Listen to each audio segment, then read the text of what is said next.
So, All right. Am I too close or? no, here, this is good. Yeah, I can back up. I got plenty. All right. This is good. Okay, thank you. Sure. So, could you tell me a little bit about the symphony's kind of outreach with McCallum?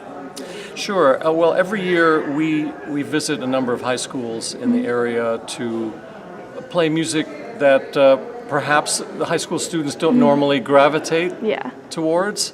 But every program has a theme to make it a little bit more interesting, more educational. And this year's theme has been overcoming adversity, something we all can relate to. And hearing music from composers who went through tremendous adversity is, Yeah. I think, is really interesting. You get to know more about the person behind the music. So we feel it's important to spread the word of what we do. So, again, how many years have you been doing this? So I've been with the Austin Symphony for 20. This is my 21st season. Wow. Yeah, and it feels like yesterday. So, there were 5 pieces played, right? Let me count: Beethoven, Boulanger, Shostakovich, Still, Korngold, and Tchaikovsky. That's right. 6 So- actually. oh, 6 pieces. 6. Yeah. So, can you just tell me a little bit about how those pieces relate to this theme of adversity? Sure. Well, I chose. Well, for example, Beethoven starts the program off, and he was completely deaf by the time he was in his 50s, but he still wrote music, which is Wow. quite remarkable. How you can write music for a full orchestra and know that it's well balanced and all of that. But that's the genius he was. So he wrote some incredible music after he was completely deaf. Wow. We did a piece by Lily Boulanger, who's a French composer, and she died at the age of 24 from Crohn's disease. But she wrote at least 30 pieces, even while in tremendous pain. Wow. Yeah, and then the next piece is by Shostakovich, who's a Russian composer, and he wrote music during the Stalin years.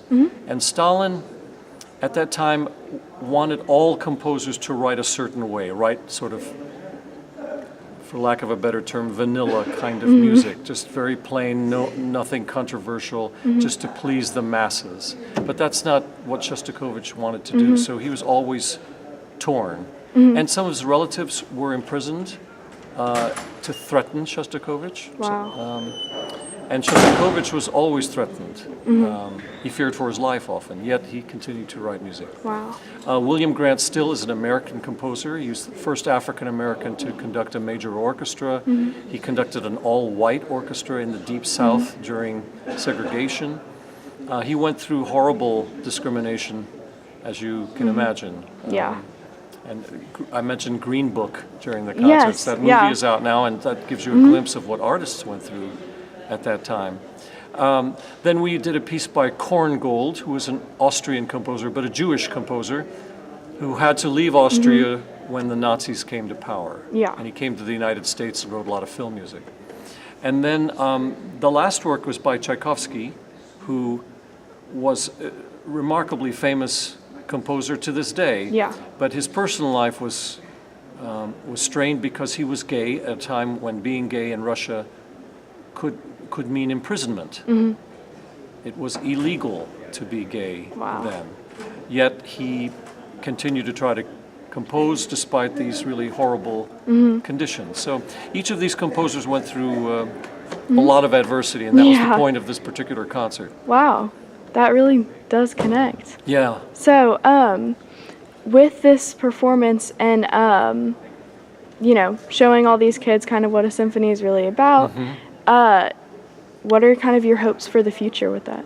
Well, we hope that, first of all, if there are students in the audience who have never heard a live orchestra before, that they were interested or excited enough about the sound and the music that we play that they may want to come and hear a concert where we play at the Long Center. Yeah. And that's the number one goal. And the number two goal is really just to expose this kind of music to an age group that may not gravitate towards classical music. I know Yeah. people listen to hip hop or rap or whatever they might listen to on the radio, but classical may not be the first choice. There's another side hope, and that is to help the young musicians who are here in McCallum's orchestras, the string orchestra and the full orchestra, they have a chance to sit in with us and to have a professional experience. And that's another a goal and something that we really enjoy, having musicians from the various schools where we go Yeah, come and sit in with us. definitely. Yeah. Okay. Just a couple facts, Sure, like sure. Peter Bay. How do you Sure, spell that? my name is Peter Bay, B-A-Y, and I'm the music director of the Austin Symphony Orchestra. Okay. Thank you.